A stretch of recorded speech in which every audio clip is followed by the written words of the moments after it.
I lost my childhood best friend because I held him accountable.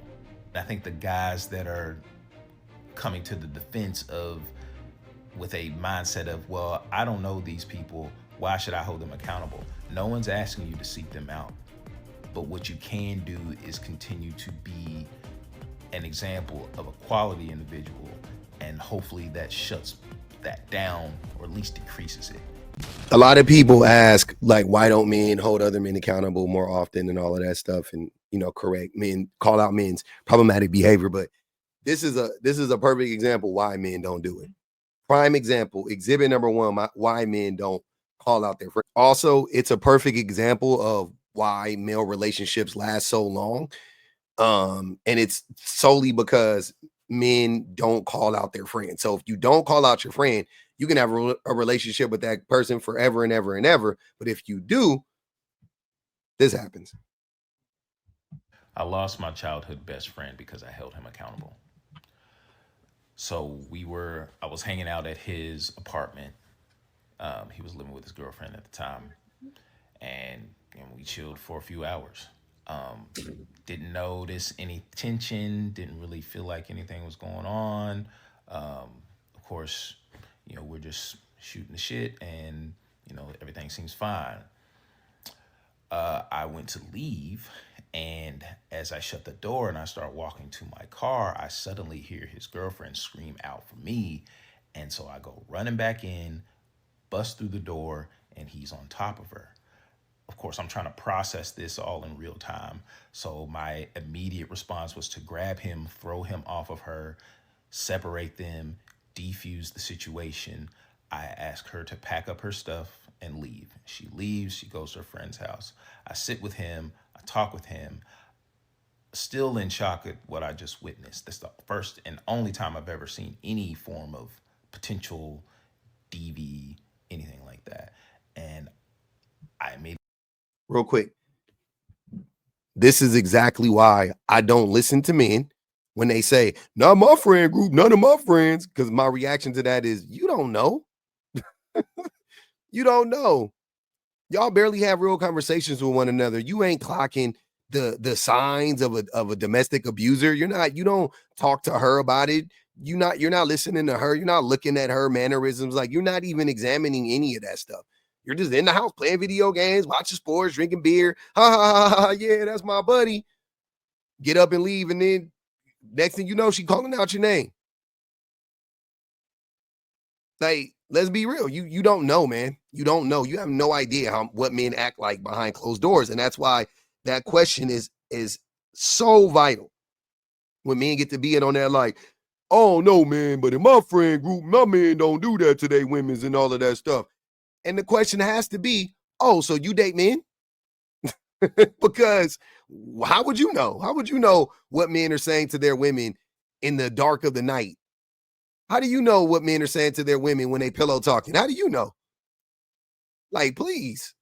immediately get angry, and I'm like, I don't know what happened, but whatever that was, that is not okay, and that can never happen again. Of course, things are up here, finally get them to here, and then I leave. After that, our friendship was never the same. It just ended up to where I didn't see him for years at a time, and we lived in the same town. There's a lot of discourse going on about this topic, and I think a lot of people are projecting their different traumatic experiences in ways that aren't being helpful, because I think fundamentally we know we can't protect or defend every act that someone commits. But what we can do is not only be the best version of ourselves for ourselves and those that we care about, but in uh, situations that you could potentially express indifference. I think that's where men could do a little bit more. I don't like how he's letting men off the hook. Go say it with your chest. Say what you really he there. He tiptoeing though, but he there though. No, men can do a hell of a lot more when it comes to protecting women and children and even other men in some instances. Um, they could like, I'll do a man to man. If you're in a friend group and one of your buddies is getting bullied, speak up. Hey man, stop that shit. Stop all that bullying. You weird, nigga. Man, ain't nobody, you don't need to be picking on a homie like that. He good, man. Hey man, stop all that bullying shit, man. Stop. Oh, so he don't got no holes. He ain't got no holes. Where your shut up, nigga. You broke. Like, you know what I'm saying? Like, do what you got to do, but like, men don't ever protect the vulnerable in these situations. Most of the time, men are either indifferent or men pile on and add to the harm and the trauma. You know what I'm saying? So, nah, bro. Nah. Say it with your chest. Say what it is. Stop, you know, I mean, man, we could do a little bit better.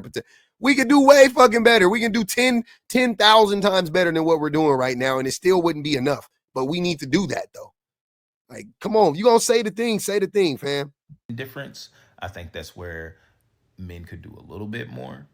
And I think the guys that are coming to the defense of with a mindset of, well, I don't know these people. Why should I hold them accountable? No one's asking you to seek them out.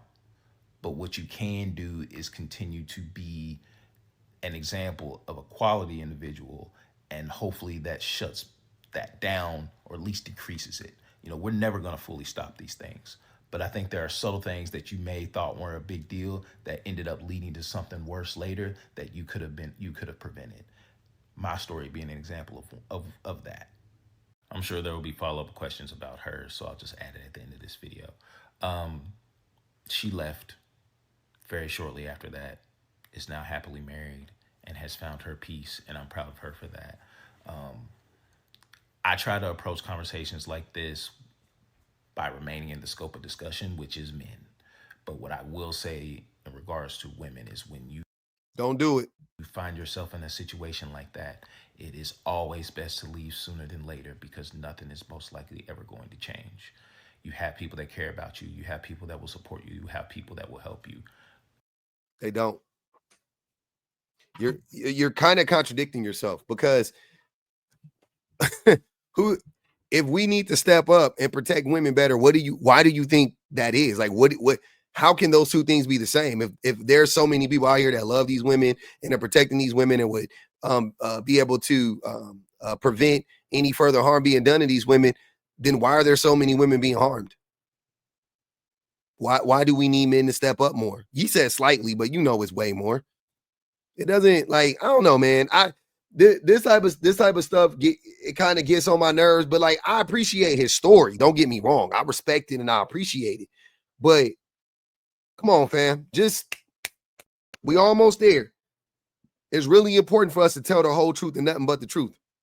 In these instances, there's no need to hold back. It's our reflex still is to defend men, even when you know these motherfuckers is wrong.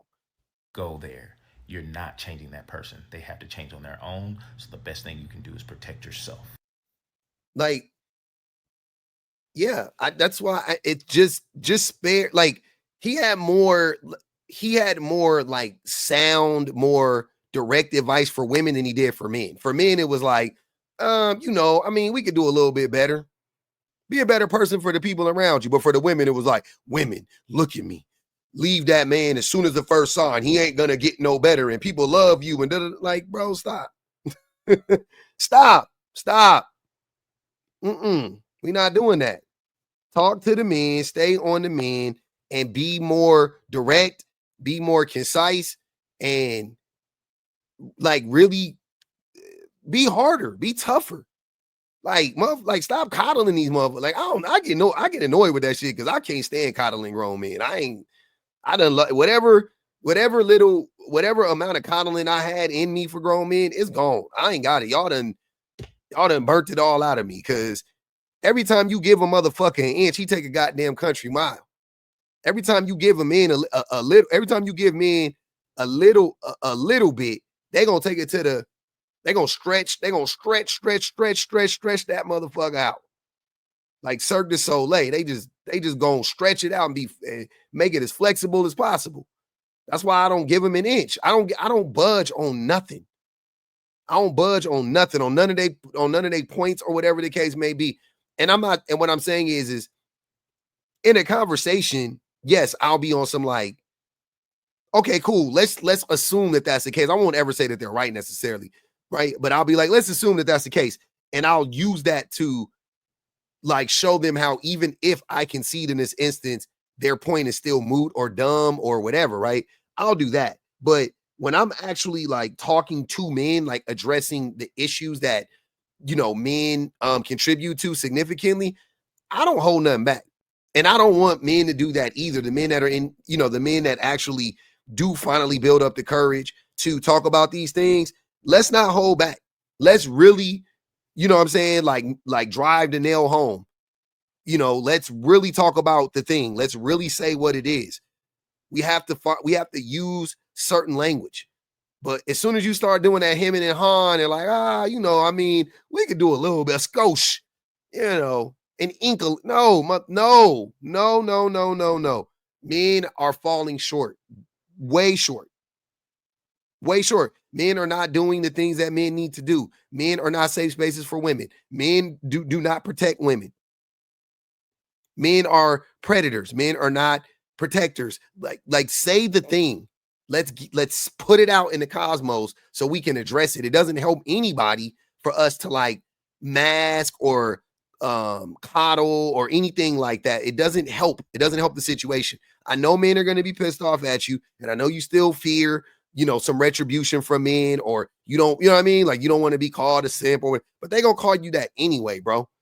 Like if you don't lie to me, and they're gonna call you a simp, period, point blank. So don't even worry about that. As soon as you take it upon yourself to say something honest about men, as soon as you take it upon yourself to give an honest critique about the patriarchy and about men, just know that that 99.9% of the men are going to call you a simp, a pander. They're gonna totally disregard what you say, whatever. Just know that. So you might as well get their fucking attention by telling them the whole goddamn truth. You might as well do it. There's no need at this point, there's no need in like negotiating with terrorists, because that's the way that I view this. Like, why are we softening the blow for these animals? Like, these dudes act like animals. Why are we softening the blow for that? They don't see people as human beings. You know what I mean? Like, they're robots. I'm not about to be gentle with them. I'm not about to handle them with kitten gloves or whatever. Like, nah, kitten gloves. Like, it's not happening. Hell no. It's time for men to call out men and put some bass in your voice when you say it. Put some oomph behind it and stand on it. Stand on business, man. We need to start standing on business when it comes to this.